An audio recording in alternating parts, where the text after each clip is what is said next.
TMC और BJP के fight में। इस बार बीजेपी को आना चाहिए भाई। आपको पता नहीं है क्या हो रहा है बंगाल में? बंगाल अब कट मनी, ये मनी, वो मनी, हम लोग ये सब पसंद नहीं कर रहा। बंगाल में दीदी ने जो किया है वो अगले 70 साल पे भी नहीं हुआ है। वो ज़्यादा अच्छी है। जो यंग जनरेशन है वो चाह रहा है कि सीपीआई में होपफुली परिवर्तन लाएंगे। पश्चिम बंगाल की चुनावी लड़ाई विचारधारा से जुड़ी हुई है। यहाँ पर एक बड़ा तबका वोटरों का, खासतौर से अर्बन वोटर्स का, नीति नियत को धर्म जाति से ज़्यादा तवज्जो देता है। इसीलिए नियत और सोच बहुत ज़्यादा मायने रखती है।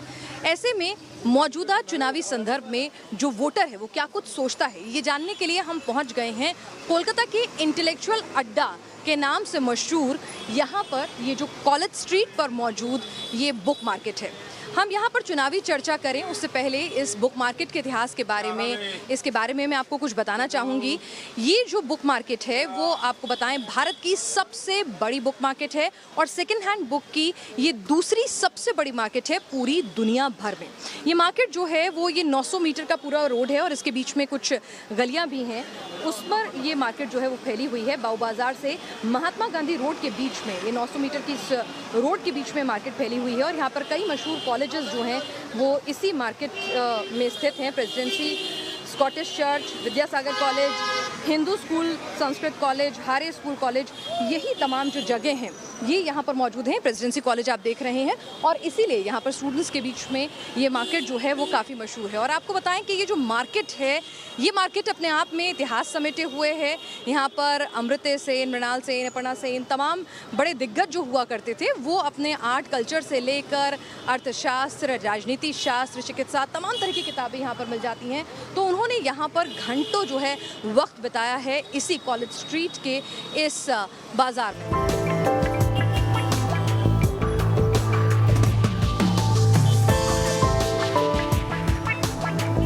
आपसे जानना चाहेंगे सर, इलेक्शंस आ रहे हैं, आपको क्या लगता है कि जो पश्चिम बंगाल की विचारधारा है, क्योंकि यहाँ के वोटर को कहा जाता है उसका एक अलग इंटेलेक्ट है, वो किस पार्टी से ज़्यादा मैच करती है और क्यों? देखिए, ये कहना बहुत मुश्किल है इस बार, क्योंकि इस बार बीजेपी बहुत अच्छा प्रचार कर रही है, उसके साथ साथ तृणमूल कांग्रेस भी अच्छा प्रचार कर रही है, सीपीएम भी अच्छा प्रचार कर रही है। तो बोलना मुश्किल है कि कैसे वो लोग मतलब उभर के आएंगे सामने। आपको किसकी नियत और नीति जो है वो बंगाल की सोच से मिलती हुई लगती है? देखिए, मिलती हुई तो लगती है सीपीएम की, डेफिनेटली। ठीक है, तो इसके बारे में और क्या कहें? इस बार चुनाव में कौन सी पार्टी की विचारधारा जो है वो पश्चिम बंगाल को आगे ले जाएगी? जी, मुझे लगता है कि मोदी जी की विचारधारा जो है वो ज़्यादा अच्छी है, बिकॉज़ वो यूथ पे फोकस करते हैं और वो चाहते हैं कि हम आगे जाएं, सब डॉक्टर्स, इंजीनियर्स बने, सब यहाँ पे नहीं रह जाएं सिर्फ। कौन सी विचारधारा है किस पार्टी की जो बंगाल को आगे ले जाएगी? टीएमसी। क्योंकि उनके जो अभी स्वास्थ्य साथी बोलिए, बहुत सारे सरकारी जो डिपार्टमेंट के जो स्कीम है वो बहुत सुंदर है, वो काफ़ी हेल्पफुल है। इस बार आप जब वोट डालने जाएंगे तो जहन में क्या मुद्दे रहेंगे और कौन है आपकी पसंद? पसंद तो जो मतलब जो डेवलपमेंट करेगा उसी को वोट देंगे। पसंद तो आपको हम नहीं बोल सकते, वो तो नहीं बोला जाएगा, पर देख रहे हैं जो डेवलपमेंट करेगा जो सरकार उसी को वोट देंगे। तो क्या लगता है इस बार के इलेक्शन जिस तरह की बातें हो रही हैं, जिस तरह से हिंसा हो रही है, क्या कहेंगे उस पर आप? देखिए, ये जो अब जो इलेक्शन है ना बहुत मतलब कंपटीशन लेवल का है, तो जो भी आएगा जो भी रहेगा, हम लोग चाहते हैं इंसान के लिए, आदमी के लिए काम करे और हम लोग को और महिला को सुरक्षा दे और नौकरी वगैरह जितना भी है ये सब होना चाहिए, हर चीज़ का उन्नति होना चाहिए, इतना ही कहेंगे। किस पार्टी की आपको लग रही है जो पश्चिम बंगाल को आगे की तरफ ले जाएगी? हैंग भी हो सकता है, जो स्थिति है हैंग भी हो सकता है। इस साल जो स्थिति है पहले से कोई कहना ये बेवकूफ़ी है।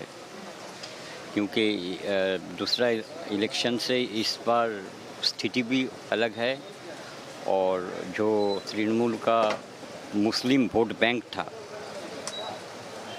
जो 2011 से एक चेटिया वोट, इस बार वो अब्बास सिद्दीकी ने भारी से भारी, अब देखिए 2 दिन पहले भांगन में जो मीटिंग हुआ, लाखों आदमियों का समागम हुआ, तो इस लगता है कि हैंग कांग्रेस या फिर बीजेपी?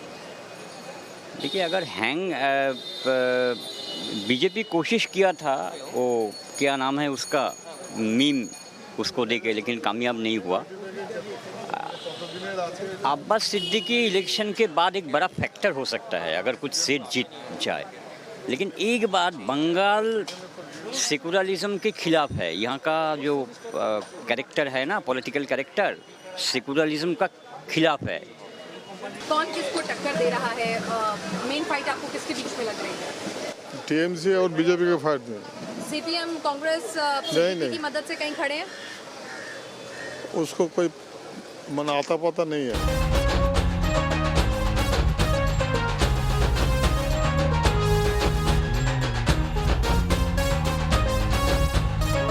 तो अब हम आ पहुंचे हैं उस जगह पर जहां बौद्धिक अड्डा लगता है, यानी इंटेलेक्चुअल्स का अड्डा लगता है, और जो जगह अपने आप में बंगाल की सांस्कृतिक धरोहर और इतिहास को समेटे हुए है, iconic Indian coffee house.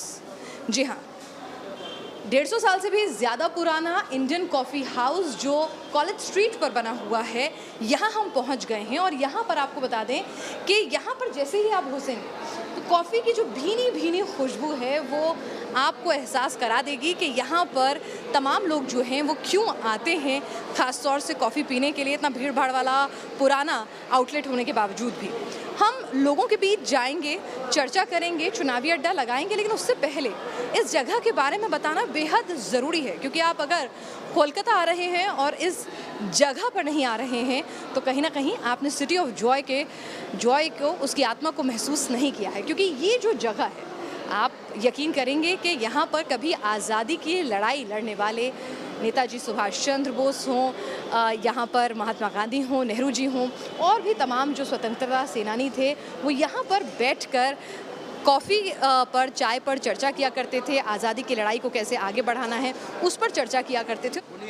Good afternoon everyone, मैं आप लोगों को थोड़ा डिस्टर्ब करूं, हम लोग यहाँ पर आए हैं, चुनाव आने वाले हैं, तो आप लोगों से हम जानना चाहते हैं कि किस तरह से आपका क्या मत है, क्या आप सोचते हैं? बोलिए। मत अभी तो बोला नहीं जा सकता है, क्योंकि चुनाव होने के बाद ही हम लोग कुछ बोल पाएंगे, लेकिन हमारा जो है इस बार बीजेपी को आना चाहिए भाई। क्यों आना चाहिए? चेंज होना चाहिए। यहाँ जो हो रहा है आप लोग पता नहीं है, आपको पता नहीं है क्या हो रहा है बंगाल में। बंगाल अब कट मनी, ये मनी, वो मनी, हम लोग ये सब पसंद नहीं कर रहा। अभी नया कोई आए तो ठीक है। मैंने कहा था ना कि जब आप इंडियन कॉफ़ी हाउस आएंगे तो सीधी सपाट बात होगी, क्योंकि यहाँ पर एक अलग ही मिजाज के लोग बैठते हैं। ज़रा सर आप बताइए, आपकी नज़र में कौन सी वो पार्टी है जो पश्चिम बंगाल की संस्कृति है कि अपने इतिहास को, परंपरा को भी साथ लेके चलना है और आगे भी बढ़ना है? कौन सी ऐसी पार्टी है जो दे पाएगी? अभी जो पॉलिटिकल सिचुएशन है वैसी बहुत ख़राब है, बहुत ख़राब है। ऐसा माने गंदा पॉलिटिक्स हम लोग कभी देखा नहीं, मालूम नहीं कौन ठीक होगा कौन बेठीक होगा। We are very much confused about that. Sonar Bangla बोलने से ही सोना होता नहीं, और काटमानी भी हम लोग नहीं चाहते हैं। एक्चुअली हम लोग का ऐसा ही मुसीबत है, क्या हम लोग मुसीबत में फंस गया है। चलिए, तो मुसीबत में फंसा हुआ महसूस कर रहे हैं, किसी पर भरोसा नहीं है, कुछ और लोगों से बात करें।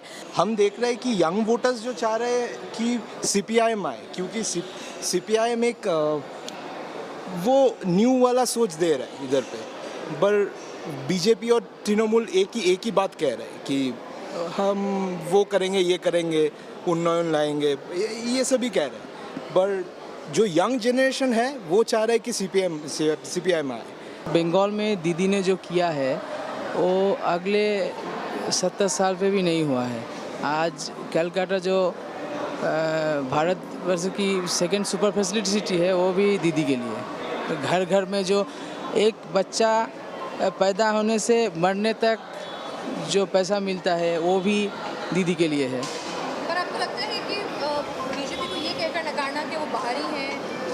नहीं नहीं है, सही है वो बंगाल को नहीं समझते, वो तो बाहर बंगाल की लोग बंगाल का समझते हैं, मगर बीजेपी को अगर बंगाल में राजनीति करना है तो बंगाल की लोग को लेकर राजनीति करता है। बाहर से जो आ रहा है, प्रधानमंत्री आ रहा है, जो स्वराष्ट्र मंत्री आ रहा है, वो आके बंगाल की बात क्या समझे।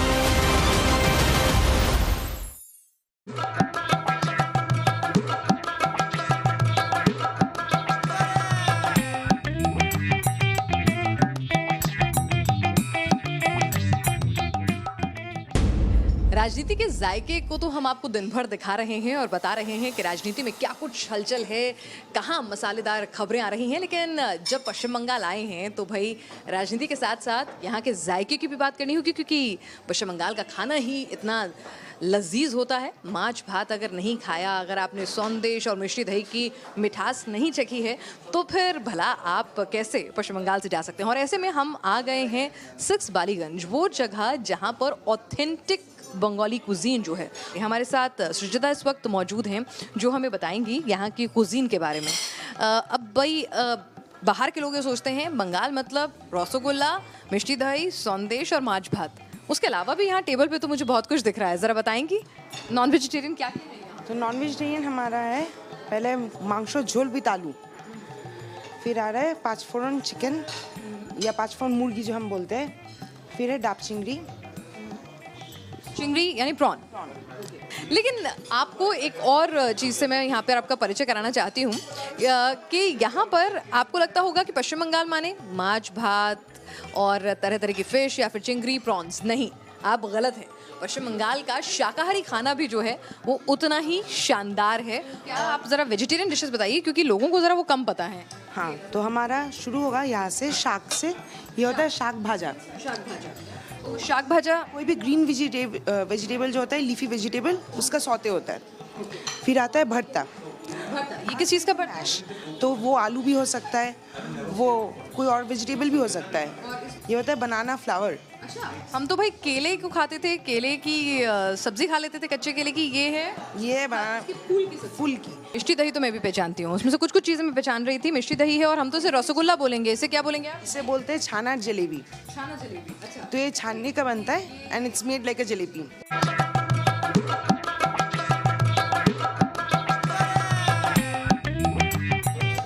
बंगाली जायके के बारे में तो हमने जान लिया, अब ज़रा जायके के साथ साथ कुछ राजनीति के जायके को भी यहाँ समझें। कुछ लोग यहाँ पर हैं, लंच टाइम में आपको डिस्टर्ब कर रही हूँ, सबसे पहले सॉरी। बंगाली जो है वो बहुत तीखा पसंद करते हैं, तो ऐसे में उनके लिए सबसे तीखा राजनेता उन्हें कौन लगता है? कौन सा नेता है जो मिर्ची जैसा लगता है?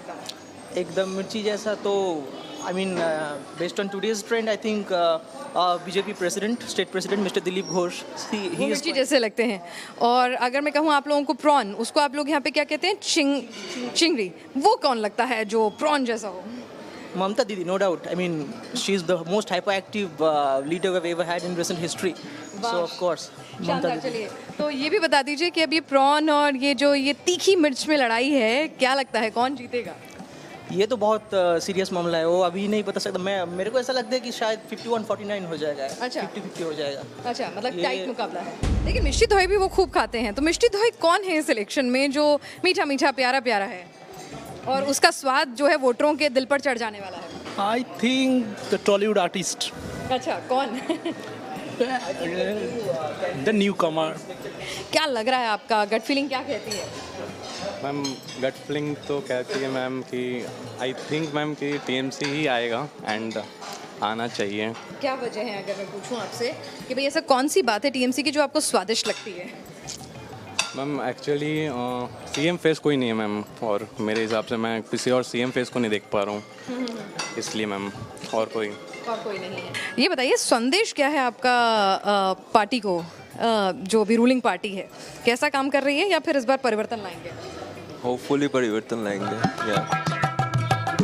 रसगुल्ला का बंगाल से क्या रिश्ता है ये किसी को बताने की जरूरत नहीं है, लेकिन नई बात यह है कि इस रसगुल्ला के जरिए आप बंगाल के चुनावी हिसाब किताब को बखूबी समझ सकते हैं। जैसे ये रसगुल्ला इस वक्त चाशनी में डूबा हुआ है, ठीक उसी तरह से बंगाल की जनता से किए जा रहे तमाम वादे और दावे भी इस वक्त चुनावी चाशनी में डूबे हुए हैं। लेकिन ये पश्चिम बंगाल की जनता बेहद समझदार है। बखूबी जानती है कब रसगुल्ला को चाशनी के साथ खाना है और कब निचोड़कर। वीडियो जर्नलिस्ट सुभाष चंद और अमित के साथ पिनास त्यागी, न्यूज़ नेशन, कोलकाता, पश्चिम बंगाल से।